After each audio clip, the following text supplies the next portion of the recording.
Maqaan kiyya Dr. Fayyeeraa Magarsaan jedhama. Internal Medicine Resident yookiin Specializationii dhukkuba keessaa waggaa 3ffaa barachaa jira.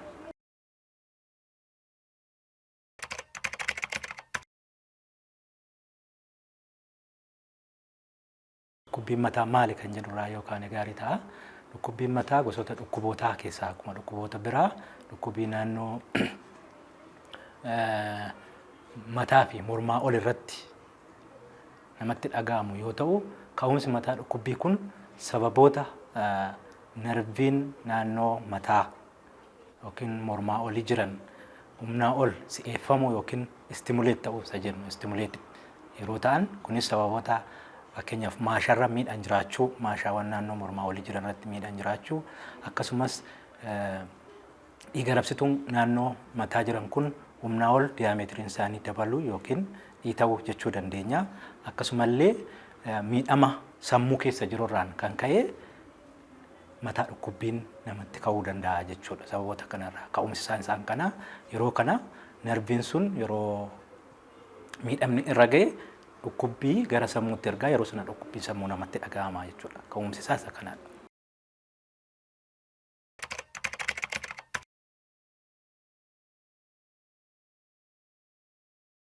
Inni kun dursa gara gosa mataa dhukkubbiitti nu geessa. Inni kun dhugaadha. Saayintifikaalillee kan ibsuu dandeenyudha jechuudha. Kanaaf dursa gosoota mataa dhukkubbii yoo haasofne mataa dhukkubbiin tilmaama naannoo 150 oltu jira jedhama. Garuu gartuuwwan lama, gartuuwwan sadiitti adda adda qoonna. Gartuun inni jalqabaa primary headache kan jennudha. Primary headache jechuun sababni isaa dhukkuba biraa kan hin qabne, dhukkubni mataa dhukkubbii kun mataa isaatiin dhukkuba ta'ee namoota yeroo miidhu.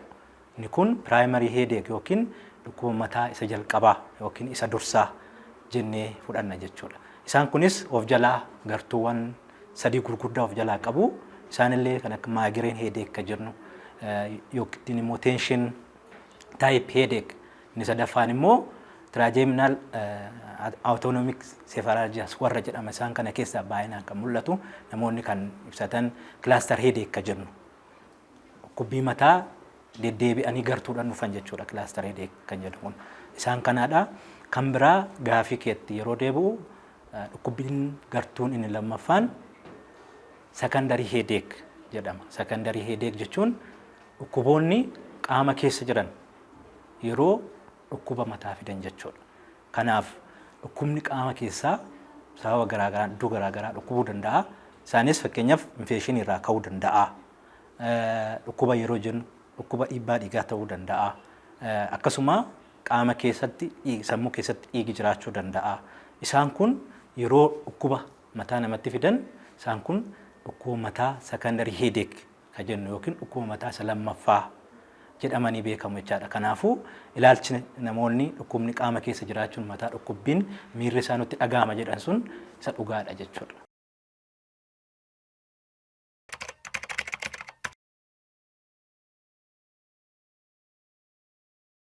Walumaa gala dhukkubni mataa kuni akka addunyaatti yoo fudhanneera ta'ee waggaa keessatti namoota 100 keessaa namoota 50 irratti yeroo tokko mul'ata jedhameeti riisarchiiwwan garaagaraa kan mul'isan jechuudha.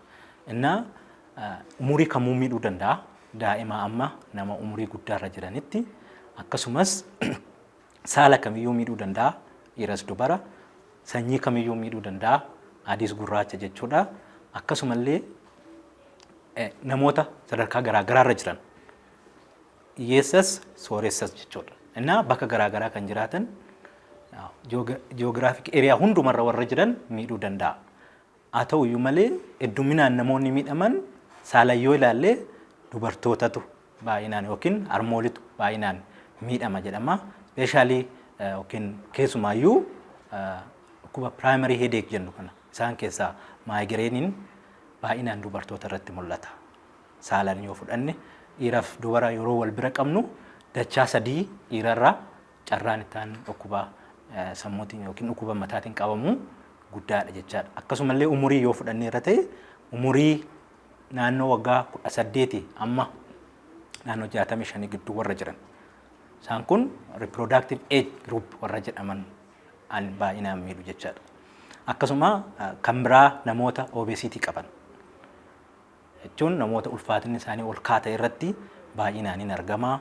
Akkasuma namoota suusii garaagaraa qaban suusii fakkeenyaaf yoo fudhanne namoota tamboo aarsan yookiin tamboo xuuxuun isaan kun baay'inaan saaxilamoodha jechuudha. Kan biraan maatii keessa dhukkubni mataa kun yoo jiraate especially ammas gara primary headache isa jennu yookiin dhukkuba mataa isa jalqabaa yoo laalle baay'inaan namoota maatii keessaa qaban irratti dhaan inni mul'atu.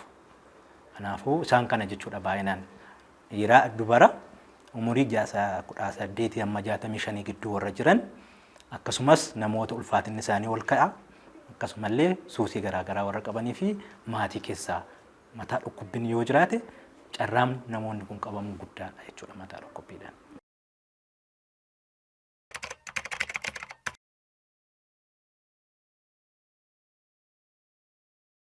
Mataa dhukkubbiin hunduma waliigalaadha yookiin bowwoonni jennu kun akkuma waliigalaattidha mataa dhukkubbiin.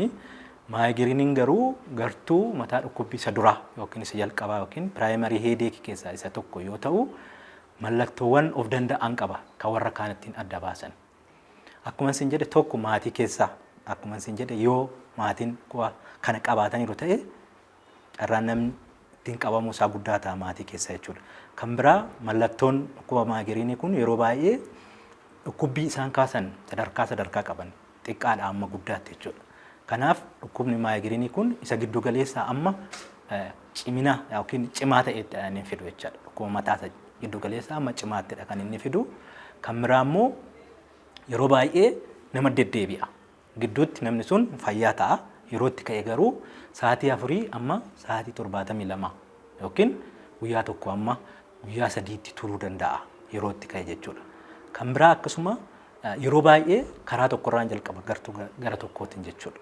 Qaamota mataa keenya keessaa gara tokkoon jalqaba turtii yeroo booda karaa lachuu dhukkubuu danda'a jechuudha. Kan biraa immoo dhukkubbiin kun mataa keessaa na dhaata jedhanii yeroo namoonni dubbatan dhageenya. Jechuun rukuttaa yookiin pulsing headache kan jedhamu akkasumas waraanuu danda'a throbbing headache ta'uu danda'a jechuudha. Dhukkubbiin mataa kan maayigiriinii kun. Kan biraa mallattoowwan dhukkubbiin mataa maayigiriinii kana wajjin wal qabatanii dhufan jiru. Fakkeenyaaf ol jechuu yookiin noozia kan jennu jechaadha. Miira ol haqisiisuuf miirri isaa yeroo itti dhaga'amu isaan kun illee jiraachuu danda'anii. Akkasuma kan biraa yeroo mataan dhukkubbii yookiin maayigiriiniin kun itti ka'uuf jedhu ifa sodaachuu yookiin footofoobiyaa kan jennu jechaadha. Sagalee guddaa sodaachuu foonofoobiyaa kan jennu kana isaan kun wal qabatanii dhufaniiru. Karaa tokko mataan dhukkubbiin jiraatera yoo ta'e isaan kanaan maayigiriin headache jechuu dandeenya. Akkasumallee mallattoon kun dhukkuboota yookiin mataa dhukkubbii kan biraa wajjin mul'achuu danda'an. Garuu isa kana jechuuf dhukkubni kana ibsu jiraachuu qabaa jechuudha. Primary akkuma dura jenne yookiin mataa dhukkubbii isa jalqabaa akkuma dura jenne dhukkubni kana ibsu yoo hin jiraanne ta'e isa kana maayigiriin jennee fudhachuu dandeenya warra kaanirraa adda baasuu dandeenya jechuudha.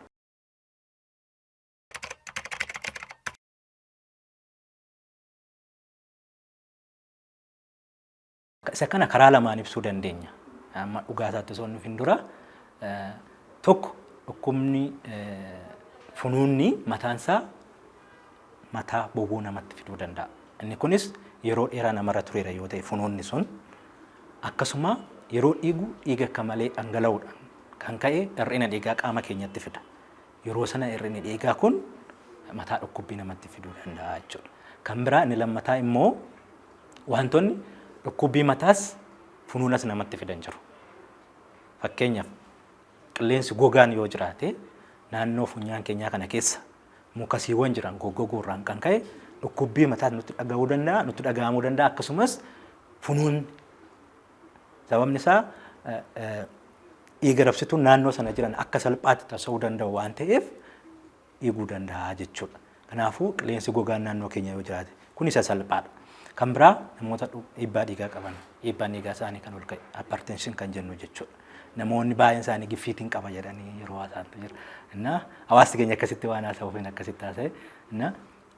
Namoota dhiibbaa dhiigaa qaban kun funuunas akkasumallee mataa dhukkubbiillee namatti fiduu danda'a jechaadha. Kan biraa alarjiin naannoo saayinasii yookiin funyaanii keessa jiru waan akkasii namatti fiduu danda'a. Infeekshiniin yookiin lolli naannoo funyaanii fi mormaa olii isa kana namatti kaasuu danda'a. Akkuma isin jedhe hir'inni dhiigaa bakka biraati isa kana funuuna wajjin kan waliin qabannellee isa kana namatti fiduu danda'a. Irra caalaa dhugaatii isaa yoo dubbanne garuu kun yeroo funuunni itti fura kan jedhu kun hubannaa dogoggoraati. Ofuma isaatii funuunni dhaabachuu yeroo itti maluutu jira. Fakkeenyaaf naannoodhuma kan funuunni isaa salphaa isa ta'e fakkeenyaaf qilleensa gogaadhaan itti ka'eera yoo ta'e yeroo muraasa daqiiqaa muraasa booda dhaabbachuu danda'a yookiin wantoota garaagaraa qabachuudhaan yookiin immoo wantoonni namoonni fayyadaman jiru funuunnarraa ittiin ofirraa dhaaban jechuudha. Isaan kana yoo fayyadaman dhaabachuu danda'a. Akkasuma dhukkubbiin mataas ofii isaatiin yeroo itti dhaabachuu maluutu jira. Gosoota baay'ee kaatni irraa waan ta'eef kanaafuu funuuna nutti fura kan jedhu kun ilaalcha dogoggoraati.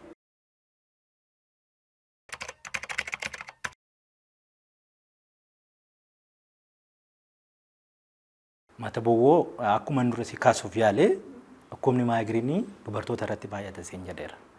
Inni kun immoo hormooniin yeroo marsaan laguu itti dhufu jijjiirama hormoon irraa kan ka'e dhukkubbiin kun itti ka'uu danda'a. Dhukkubni dura ture jechuudha. Kanaafuu wantoota kana fidan keessaa isa tokkodha jechuudha. Marsaan laguu ji'a ji'aan itti dhufu dhukkubbiin itti dhaga'amullee jechaadha. Kanaafuu yeroo sana itti ka'uu danda'a dhukkubbiin mataa.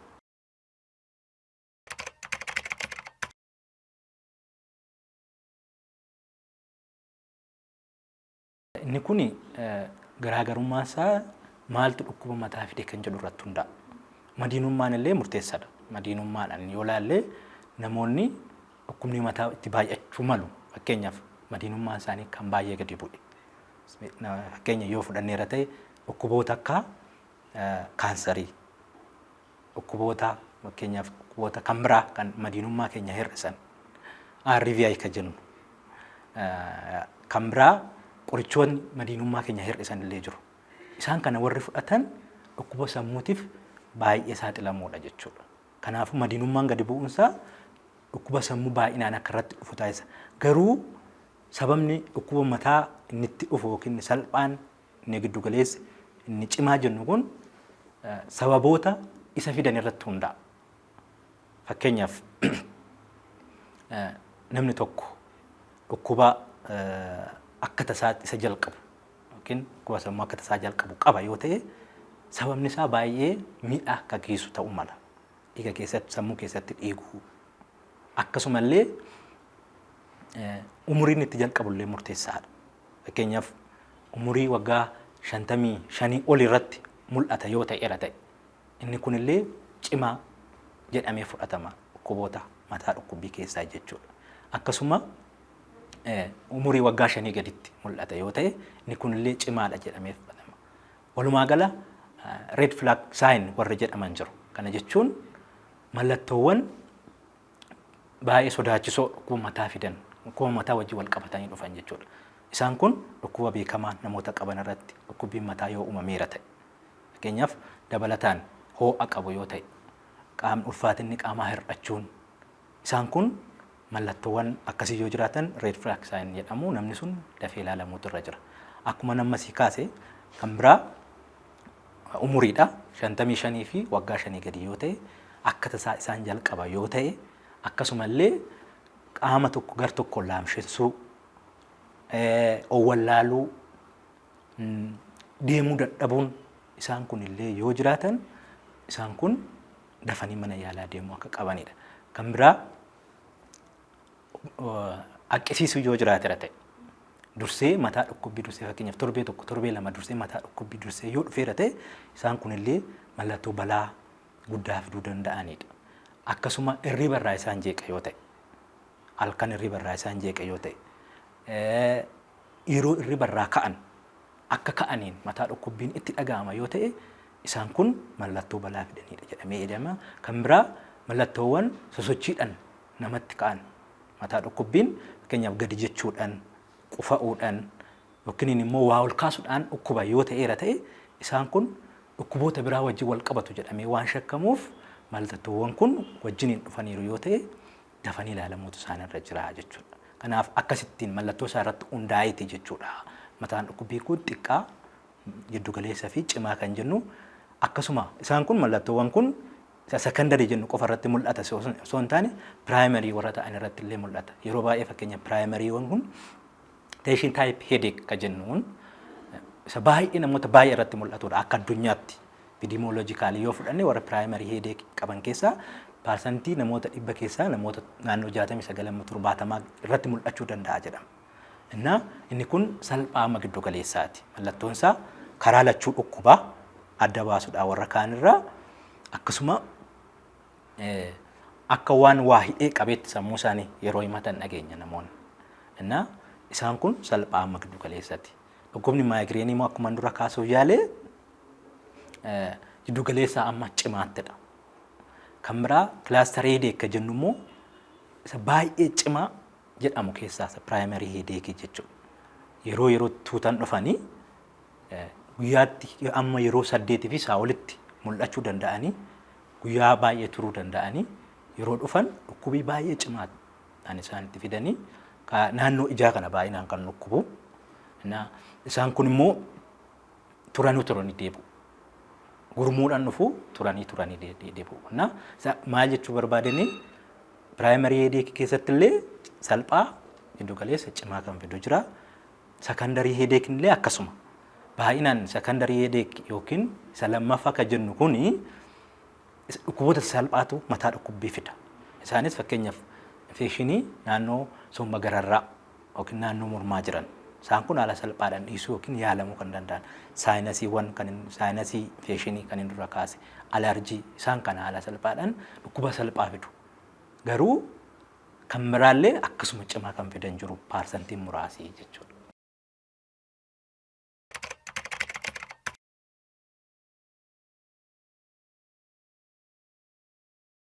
Sadarkaa dhukkubichaa irratti hundaa'a. Mataa dhukkubbiin parastamooliidhaan nama dhiisan jiru. Isaan kun akkuma si kaase isaan sasalphoodha jechuudha. Warra amma red flag sign jenne sana isaan yoo jiraataniiru ta'e callisanii ofii bitatanii fayyadamurra ogeessa bira deemanii ilaalamanii gartuu mataa dhukkubbii sana adda baasuudhaan yaalamuutu irra filatama. Garuu yeroo baay'ee qoricha deddeebisanii jijjiiruudhaan qorichoota baay'ee yeroo tokko fudhachuudhaan namoota irratti mul'ata sababa mataa dhukkubbiitiif jechuudha. Kanaaf inni kun immoo medication overuse headache jedhamu jira. Qorichootuma baay'inaan fudhachuudhaan dhukkubni mataa sana namatti jabaachuu danda'a jechuudha. Qorichoota baay'ee yeroo tokko fudhachuun humnaa ol fayyadamuun dhukkuba mataa namatti fiduu danda'a. Kanaafuu osoo hin ilaalamin qoricha fudhachuun dhiibbas qabaa itti fufsiisuu danda'a jechuudha. Kanaaf amma mallattoowwan hamoo yookiin red flag sign kan hin dura jedhe sun yoo jiraatan kan filatama hawaasa keenyaarraas kan eegamu dafanii bakka naannoo yookiin mana yaalaa naannoo isaanii jirutti ilaalamuutu irra filatamaa jechuudha.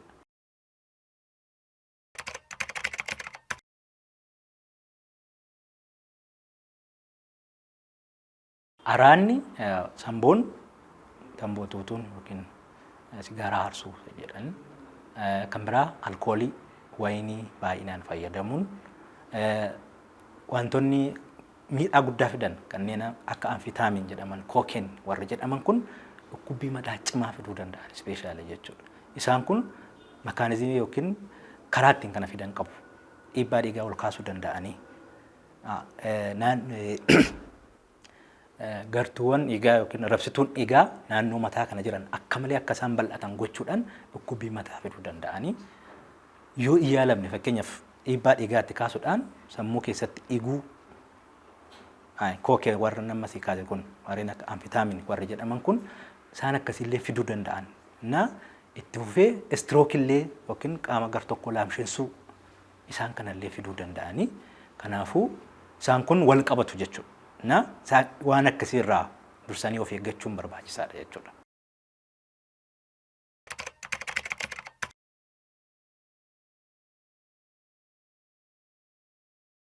Of eeggannoon dhukkuboonni walumaa gala bakka lamatti yookiin akaakuu lamatti qoonnee ilaalleerra amma isaan jalqabaa kun baay'een isaanii yeroo yerootti deddeebi'u. Kanaafuu baay'een dhukkuba kanaa amma lubbuu baasutti waan hin geenyeef hawaasti keenya baay'ee ilaalaman. Garuu yaalamuun dhukkubni sun akka namatti hin kaanne kan godhan qorichoonni jiru. Preventive therapy warra jedhaman jechuudha. Yoo tokkicha jalqaba dhukkubichi beekame primary headache ta'ee yookiin immoo dhukkuba mataa isa jalqabaa ta'ee yoo beekame fakkeenyaaf migraine yoo qabaatan dhiibbaa baay'ee qaba baay'ee namoota irratti hojii akkan hojjenne gochuu danda'a.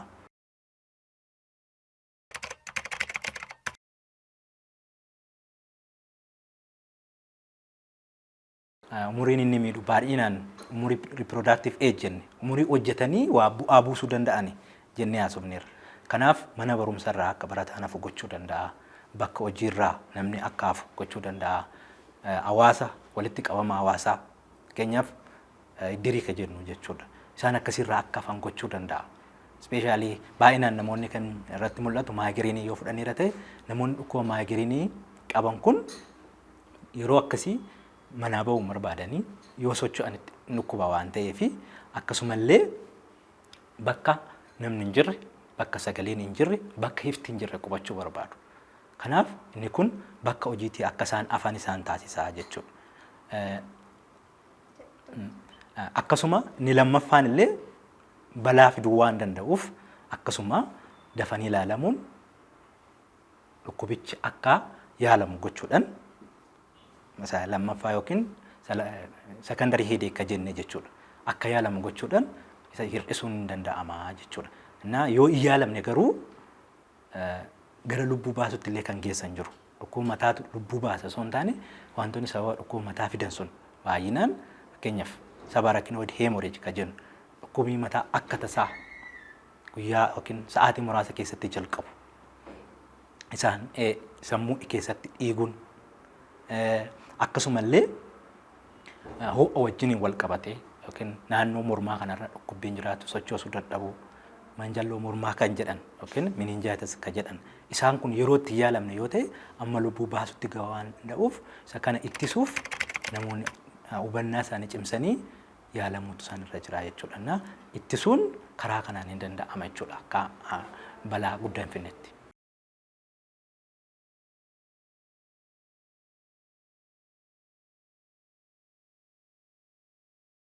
Yaalinsa gosa dhukkubaa mataa irratti hundaa'a. Fakkeenyaaf migraine yoo fudhanne qorichoonni jiru. Qorichoota yeroo ammaa gosa 5tu jiru. Isa kana asitti listi gochuun I think barbaachisaa na fakkaatu. Garuu gosa 5 sana keessaa akka dhukkubbii isaatti yaalamuu danda'an jechuudha. Kan biraa cluster headache jennullee yeroo itti ka'utti yaalamuu danda'anii marfeedhaan qorichi fudhatamu jira. Akkasumallee kan liqimsan jira jechuudha. Tension type headache jennus akkasuma qorichoonni jiru. Garuu jalqaba hanurraa eegamu type sana adda baasu yookiin gosa akaakuu mataa dhukkubbii sana adda baasu eegama jechuudha. Yoo inni adda bahe yaalumsa haala salphaadhaan ibsuun ni danda'ama. Kanaafuu qorichoonni jiru biyya keenya keessa yeroo ammaa kan jiran jiru jechuudha. Especially tricyclic antidepressant kan jennu yeroo baay'ee hin argitu yoo ta'e amitriptyline namoonni baay'inaan kan fayyadaman gabaarras kan jiru baay'inaan jechuudha biyya kana keessa. Inni kun migraineedhaaf yoo ittiin cimu ta'e ni fayyada. Akkasuma non-steroidal anti-inflammatory drugs kan jennu jiru. Isaan kun illee hin fayyadu. Triptans kan jennu jiru. Gosa 5tu jira. Isaan kana fayyadamuun hin danda'ama jechuudha. Qorichoonni nama maqaa isaanii si kaase kun biyya keenya keessa kan jiranidha.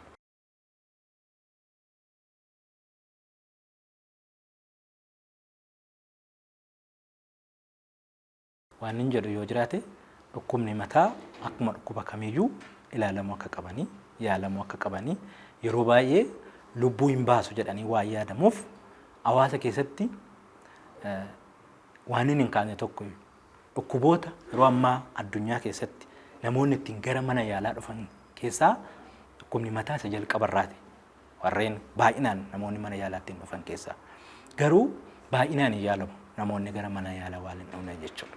Kanaafuu ilaalamuu qabanii ogeessa ilaalamanii gosa dhukkuba isaanii yoo adda baafatan gosa dhukkuba mataa isaanii yoo adda baafatan jireenya hawaasummaa yookiin gara fuulduraatti jiraatan isaan kanarratti hojjechuun hin danda'ama jechuudha. Ikoonomii kaanillee miidhabii jechuun akkuma waliigalaatti nama dhuunfaa hawaasa keessa jiraatan akka biyyaatti illee dhiibbaa waan fiduu fi dafanii yaalamuun sababa isaa beekuun murteessaadha.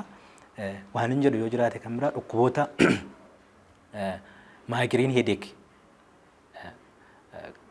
qaban namoonni maal gochuu qabu ka jedhu sun aseenatti tola. Tokko mataa dhukkubbii kanaan wantoonni namatti kaasan dura haasa'uuf yaaleera. Isaan akkasii balleessuudha adda baafatanii jechuudha. Ifaan itti ka'aa yoo ta'e, sagalee guddaadhaan itti ka'aa yoo ta'e, akkasumas wantoota nyaatni tokko tokkollee kan namatti kaasan jiru. Fakkeenyaaf kan akka chookoleetii, muuzii, chiis ka jennu yookiin haybii ka jedhan namoonni jechuudha.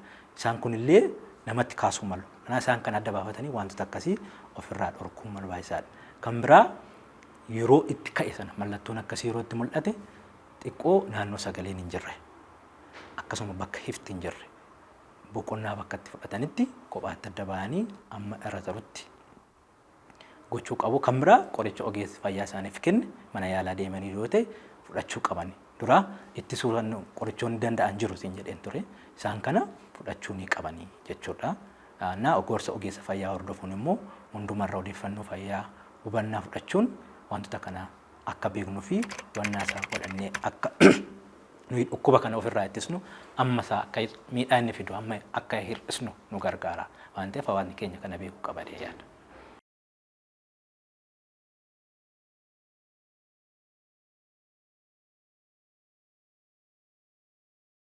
Tole isinillee warri Prime Media carraa kana waan naqinitaniif ulfaadha.